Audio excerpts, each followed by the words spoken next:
എല്ലാവരും ഉണ്ടായിരുന്നിട്ടും വിധി അനാഥനാക്കിയ മുരുകനും 20 പേരും ഇനി സനാഥരാണ്. ജീവിതത്തിൽ ദുരിതങ്ങൾ നേരിട്ടപ്പോഴും ഒരു പരാതിയുമില്ലാതെ അതിനെ നേരിട്ട മുരുകൻ ചേട്ടന്റെ ആത്മവിശ്വാസത്തിന്റെ നേർചിത്രമാണ് ഇനി കാണാൻ പോകുന്ന റിപ്പോർട്ട്.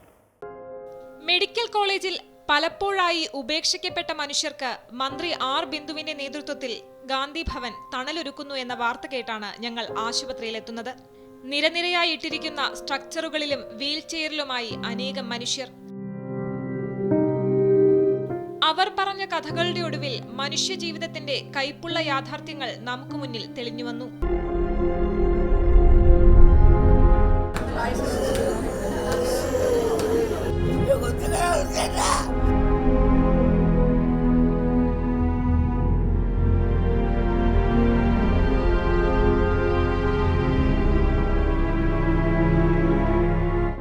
വീൽചെയറിൽ വിശാലമായ ആ മുറിയുടെ ഒരരികിൽ നിശബ്ദനായിരിക്കുന്ന മനുഷ്യന്റെ അടുത്തേക്ക് ഞങ്ങൾ ചെന്നു.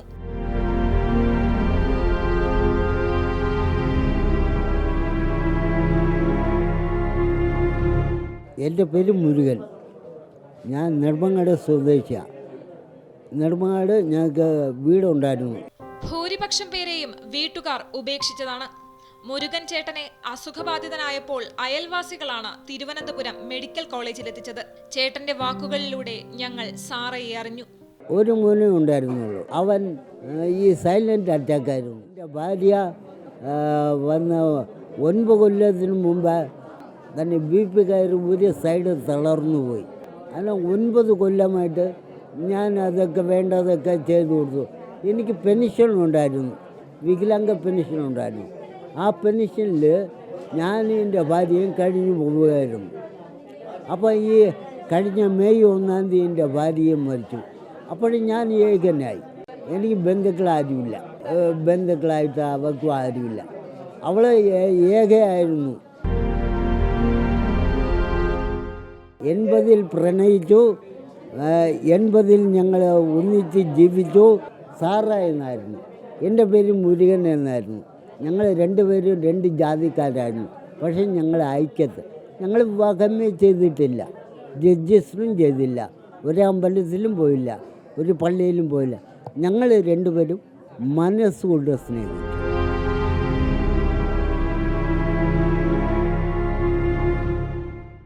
വിവാഹം ചെയ്തു.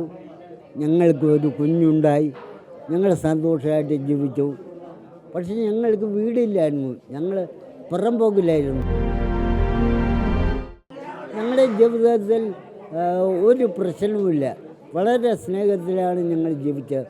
പക്ഷേ എല്ലാവർക്കും ഉള്ളതുപോലെ ഞങ്ങൾക്കുണ്ടായി. ഞങ്ങൾ പിരിഞ്ഞു എന്ന് പറഞ്ഞാൽ മരണത്താൽ പിരിഞ്ഞു. ആശുപത്രിയിൽ കിട്ടിയ ചികിത്സയിലും ഗാന്ധി ഭവനിലേക്കുള്ള യാത്രയിലും അദ്ദേഹം സന്തുഷ്ടനാണ്. ജീവിതം ഏറ്റവും കൂടുതൽ പരീക്ഷിച്ചൊരു മനുഷ്യൻ. സാറയും മകനും കൂടെയില്ലാത്ത വീട്ടിലേക്ക് പോകുന്നതിനെ പറ്റി പറയുമ്പോൾ മാത്രമാണ് അദ്ദേഹത്തിന്റെ വാക്കുകൾ ഇടറുന്നത്.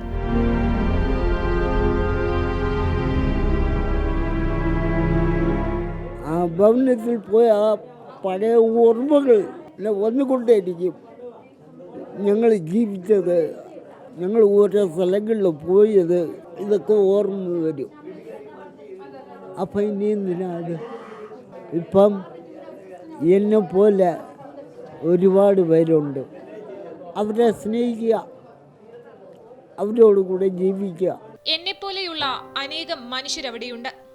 ഇനിയുള്ള കാലം അവരോടൊപ്പം ജീവിക്കണം. ആരോടും പരാതിയില്ലാതെ എങ്ങനെയാണ് ഒരു മനുഷ്യനെങ്ങനെ ജീവിക്കാനാകുന്നത്? ചെറിയ പ്രശ്നങ്ങൾ വരുമ്പോൾ തന്നെ ജീവിതത്തോട് തോറ്റു പിന്മാറുന്ന പലർക്കും അദ്ദേഹം ഒരു പാഠമാണ്. ക്യാമറാമാൻ ബിജു മുരളീധരനൊപ്പം ദേവിക ചന്ദ്രൻ, അമൃത ന്യൂസ്, തിരുവനന്തപുരം.